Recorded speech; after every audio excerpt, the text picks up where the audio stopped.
California scientists at the Lawrence Livermore National Laboratory were able to use a 1980s laser system to create pure, clean energy.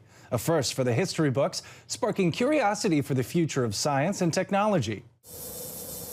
I can honestly respond that I blow things up on the world's largest laser. We get to create for a billionth of a second a little tiny piece of a star, and I get to see what happens. And I can't fully express how thrilling that is. This is the National Ignition Facility, the world's largest and most energetic laser system used to study confinement nuclear fusion. During experiments, 192 high-energy lasers converge on a target about the size of a peppercorn, heating a capsule of deuterium and tritium to over 3 million degrees Celsius and briefly simulating the conditions of a star.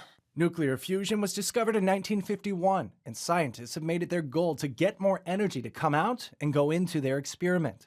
It's the same process used by the sun, and it's also used to detonate thermonuclear bombs.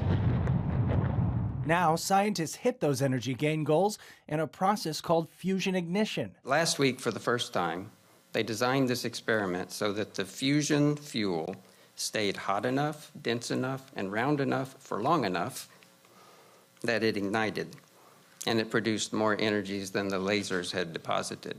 About 2 megajoules in, about 3 megajoules out. While this is groundbreaking, it will be decades before they can perfect and commercialize nuclear fusion.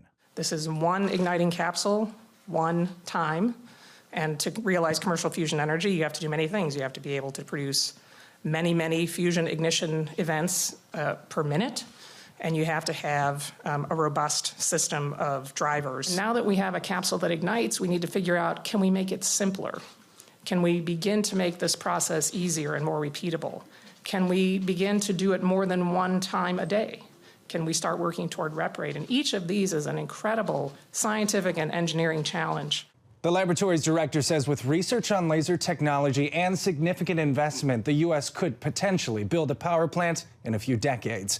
Now, fusion energy, it promises carbon-free energy and could one day replace nuclear power plants.